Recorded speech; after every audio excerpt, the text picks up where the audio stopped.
चुटकी चिड़िया अपनी बेटी बुलबुल चिड़िया और बेटे रंगीन तोते के साथ रहा करती थी।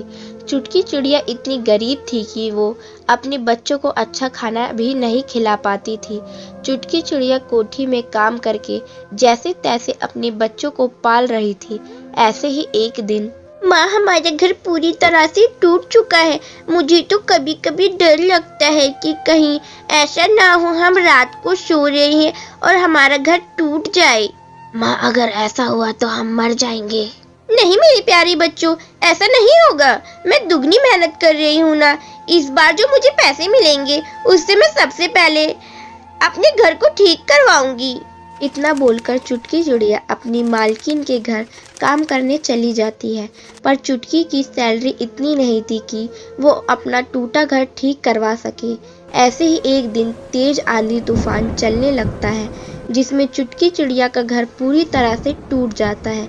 और जब चुटकी चिड़िया घर जाती है तो वह देखती है कि उसका घर पूरी तरह से टूट चुका है और उसके बच्चे रोते हुए उससे बोलते हैं, माँ देखो ना, हमारा घर टूट गया, अब हम कहाँ जाएंगे। बेटा तुम दोनों रो मत, मैं हूँ ना, तुम दोनों मेरे साथ चलो, हम कहीं रहने का इंतजाम करते हैं। इतना बोलकर चुटकी चिड़िया अपने दोनों बच्चों के साथ जंगल में इधर उधर भटकने लगती है।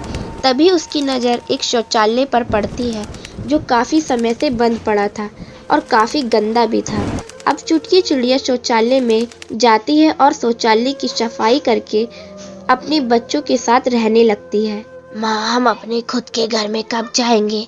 मेरा कोई दोस्त भी शौचालय में नहीं रहता, पर हम शौचालय में रह रहे हैं और ये शौचालय कितना गंदा है।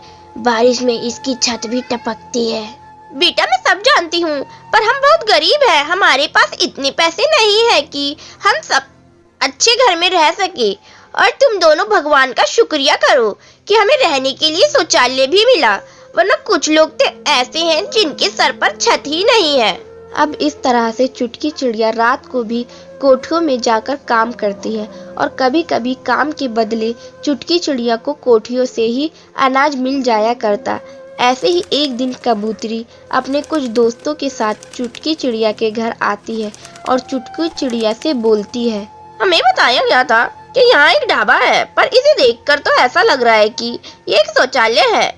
लगता है आपसे किसी ने मजाक किया है, पर अब मैं क्या करूं? मैं तो भूख के मारे मरी जा रही हूँ।